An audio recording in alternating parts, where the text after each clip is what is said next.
के हक में है। क्या कह रहे हैं बाबा योगी ने कहा जो बांग्लादेश में हो रहा है वो 1947 में भी हुआ था, 1947 में जो 1947 में हुआ था पाक में अब भी हो रहा है, बांग्लादेश में अभी वही हो रहा है।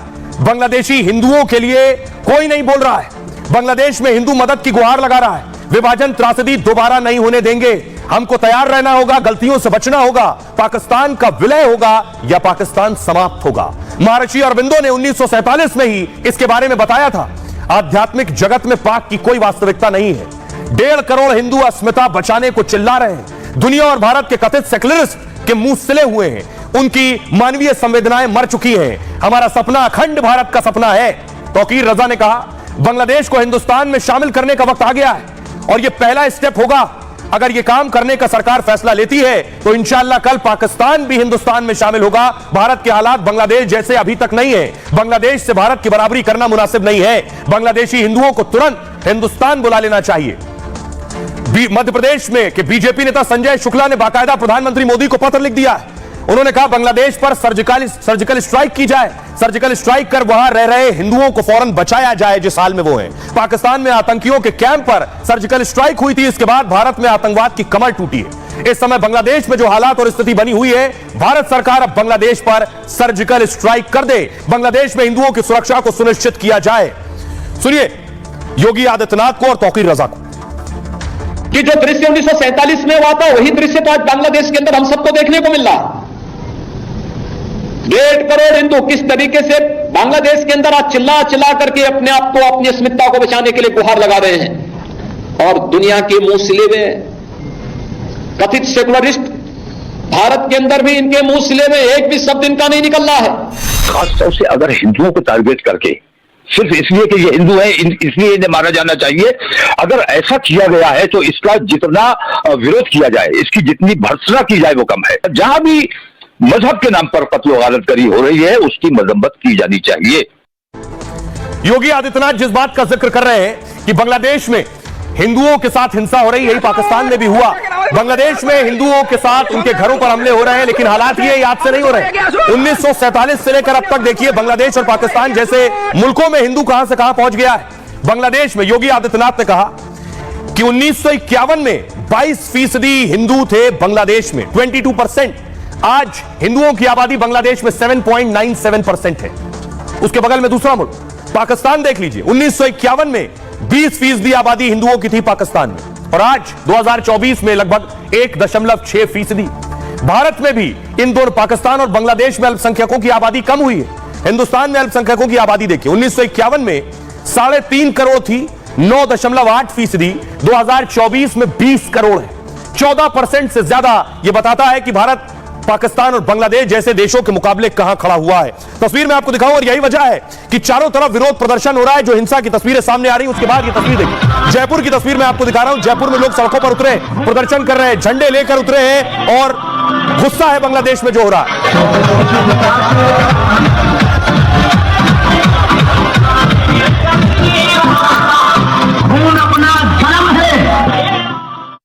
जिहादी जो बांग्लादेश में जिस प्रकार का लोगों को नुकसान कर रहे हैं, चौराहे पर टांग रहे हैं, उनके मठ मंदिर प्रॉपर्टी को हथिया रहे हैं, लूटपाट कर रहे हैं माता बहनों को। ऐसा कभी कश्मीर में करते थे, कभी पाकिस्तान में भी हुआ था, उसी प्रकार का बांग्लादेश में हो रहा है। हम चाहते हैं कि उनको सुरक्षा मुहैया हो, उनकी मदरलैंड है, उनके मठ मंदिरों को बचाया जाए, उनको भी बचाया जाए।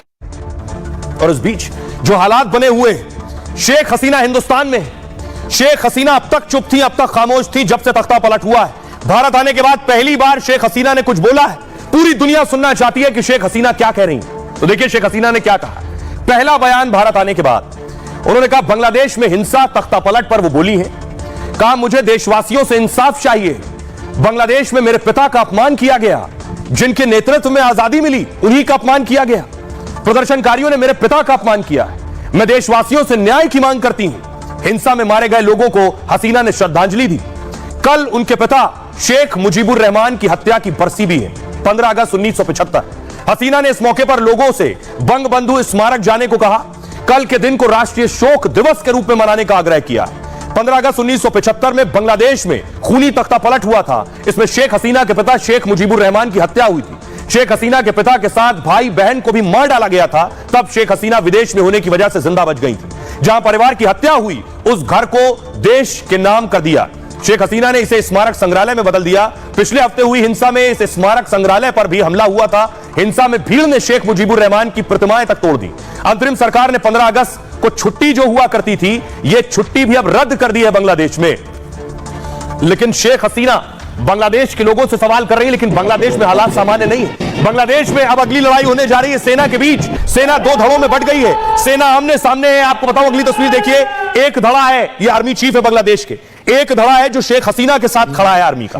एक धड़ा है जो यूनुस के साथ, चरमपंथियों के साथ खड़ा है। अब बांग्लादेश में कई बड़े अफसरों की गिरफ्तारी होने वाली है। कई बड़े अफसर जेल भेजे जाने वाले हैं। क्यों? क्योंकि सेना बट गई है। बांग्लादेश में अंतरिम सरकार और सेना में टकराव हो गया है। कुख्यात आईना घर को लेकर शुरू हुआ है विवाद। बांग्लादेशी सेना के 8 बड़े अधिकारियों पर तलवार लटक रही है। यूनुस सरकार 8 अधिकारियों को गिरफ्तार करना चाहती है। आईना घर बांग्लादेश में दरअसल एक गुप्त हिरासत केंद्र है। यहां से सैकड़ों लोग रहस्यमयी तरीके से गायब हो गए और आईना घर से जो बच कर आए उन्होंने इसकी शिकायत की है। 8 बड़े अधिकारियों की बर्बरता की शिकायत की गई है। इसके बाद यूनुस सरकार पर कार्रवाई का दबाव बढ़ गया है। गुप्त हिरासत केंद्र की जिम्मेदारी मेजर जनरल के हाथ में थी। साथ में एक ब्रिगेडियर जनरल अधिकारी भी पावर में था। हसीना विरोधी गुट केस दर्ज करने की मांग कर रहा है। अधिकारियों की गिरफ्तारी पर बांग्लादेशी सेना 2 हिस्सों में बटी है। एक गुट का कहना है कि सरकार के आदेश पर ऐसा किया गया, और यानी हसीना के आदेश पर आने वाले दिनों में इन अधिकारियों की गिरफ्तारी की जा सकती है। अब हमारे साथ डिफेंस एक्सपर्ट जुड़ रहे हैं। जो हालात बने हुए हैं बांग्लादेश में, सिवाज साहब जुड़ रहे हैं। AK सिवाज साहब, मेजर जनरल सिवाज, सवाल मेरा यह है कि बांग्लादेश में सेना आमने सामने 2 धड़ों में बट गई है सेना, और बड़े अफसर इस वक्त रडार पर हैं। क्या देख रहे हैं आगे आपकी सेना में क्या हो सकता है? जो जनरल जमान है वकर उज जमान, वो एक प्रकार से शेख हसीना के रिश्तेदार थे, और शेख हसीना को भेजना उनको भारत में जिस प्रकार से उनको एयरक्राफ्ट दिया गया, हेलीकॉप्टर से उनको भारत, फिर उसके बाद C-13 हरकुलेस, तो इसमें कहीं ना कहीं चीफ ऑफ आर्मी स्टाफ का हाथ था। तो ऐसे में उनके साथ कुछ ऑफिसर खड़े हुए हैं। कुछ ऑफिसर ऐसे हैं और जो कि इसके अगेंस्ट हैं, जो कि शेख हसीना की जो अवामी लीग गवर्नमेंट थी उसके अगेंस्ट थे, और वो अब ज्यादातर जमात इस्लामी और BNP की तरफ झुकाव है। तो आज ऐसा लगता है कि जो बांग्लादेश की फौज है उसके 2 हिस्सों में बट गई है। एक जो कि शेख हसीना की जो गवर्नमेंट थे, जो अवामी लीग की, उसकी तरफ पक्षपात करते थे, जिसके अंदर चीफ ऑफ आर्मी स्टाफ जो हैं वो भी शामिल हैं, क्योंकि वो एक रिश्तेदार माने जाते थे शेख हसीना के। और जो शेख हसीना जिस प्रकार से वहां से निकल पाई बांग्लादेश से, जहां पर स्टूडेंट उसके घर की तरफ मार्च कर रहे थे, ऐसे में यही कहा जाता है कि वो भी एक रडार पे हैं। जी, तो वो भी रडार पर है। सिवाज साहब को आप सुन रहे थे सर, बहुत बहुत शुक्रिया। अब सवाल ये है, बांग्लादेश में तो तख्ता पलट हो गया, लेकिन पाकिस्तान डरा हुआ है। पाकिस्तान खौफजदा है। उसे लग रहा है अब हमारा नंबर है, हमारी बारी, और ऐसा कुछ हो गया। मुनीर डरे हैं। न सिर्फ मुनीर बल्कि शहबाज शरीफ भी खौफ में है कि अब बांग्लादेश का तख्ता पलट पाकिस्तान में ना हो जाए, इनकी गद्दी भी चली जाएगी। अगली तस्वीर देखिए, हुआ क्या? इमरान समर्थक सड़कों पर है क्योंकि इमरान खान जेल में है। यही आरोप बांग्लादेश के लिए लगते हैं कि बांग्लादेश में खालिदा जिया जेल में थी, यूनुस के खिलाफ भ्रष्टाचार के आरोप थे। इमरान के हक में यह प्रदर्शन आप देख रहे हैं।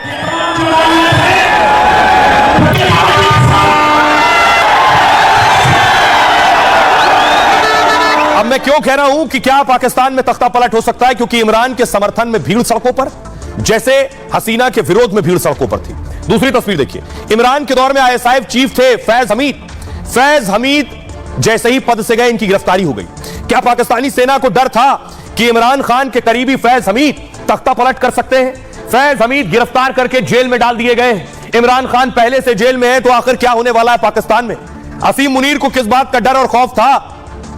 यह आप देख रहे हैं, पाकिस्तान के पूर्व ISI चीफ जेल में। ये वही ISI चीफ है, आपको याद होगा जब तालिबान अफगानिस्तान में अमेरिका चला गया था, तालिबान सत्ता में आया तो चाय पीने गए थे अफगानिस्तान, इन्हीं के हाथ में प्याला था, जेल में। इमरान पहले से जेल में, इमरान के करीबी भी है। बांग्लादेश के बाद पाकिस्तान में तख्ता पलट की आशंका है। पाकिस्तानी सेना ने पूर्व ISI चीफ को गिरफ्तार कर लिया है। फैज हमीद के खिलाफ कोर्ट मार्शल की तैयारी हो रही है। इमरान खान का बेहद करीबी था फैज हमीद। आर्मी एक्ट के उल्लंघन के मामले में हमीद की गिरफ्तारी हुई। 2017 में नवाज शरीफ की सरकार गिराई थी इसने। माना जाता है कि इसके पीछे फैज हमीद का हाथ था। नवाज शरीफ को तब देश छोड़कर भागना पड़ा। सत्ता में आने के बाद नवाज की पार्टी ने फैज से बदला लिया। बांग्लादेश में तख्ता पलट के बाद पाकिस्तान में खौफ है। पाकिस्तान में पहले भी कई बार तख्ता पलट हो चुका है। सेना प्रमुख असीम मुनीर को भी तख्ता पलट का डर था कि हमीद कहीं उनका गेम ना कर दे। मुनीर ने बांग्लादेश जैसे हालात ना पैदा करने की अपील की, ऐसा करने वालों के खिलाफ सख्त कार्रवाई की चेतावनी दी।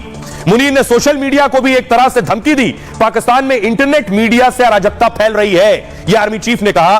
तख्तापलट के सवाल पर मुनीर को खुदा की कसम खानी पड़ गई। कहा, अगर कोई पाकिस्तान में अस्थिरता पैदा करने की कोशिश करेगा तो खुदा कसम हम उसके सामने खड़े हो जाएंगे। ऐसा कर मुनीर ने मौजूदा सरकार को भरोसे में लेने की कोशिश की है, यानी शहबाज शरीफ को इशारों में यह कहने की कोशिश की है कि आप घबराइए नहीं, हम हैं। अब हमारे साथ जुड़ रहे हैं खास मेहमान कर्नल टीपी त्यागी। सर, सवाल यह है कि आईएसआई चीफ, पूर्व आईएसआई चीफ अरेस्ट हो गए पाक में। क्या भारत में पाकिस्तान और बांग्लादेश को मिलाने का वक्त आ गया? यह बात क्यों की जा रही है? क्योंकि बांग्लादेश के हालात आप देखिए, बांग्लादेश में कल जो वहां के चीफ हैं यूनुस, उनके घर का घेराव हिंदुओं ने किया था। हिंदू जब घर के दरवाजे तक पहुंच गए और बाकायदा तख्तियां टांग कर पहुंचे थे कि जिनके लोगों की मौतें हुई थी, देख रहे। और उसके बाद हुआ क्या? यूनुस ने इन सबको घर के अंदर बुलाया। तस्वीर देखिए, उन लोगों से मिले जिन्होंने अपनों को खोया है, जिनके लोगों की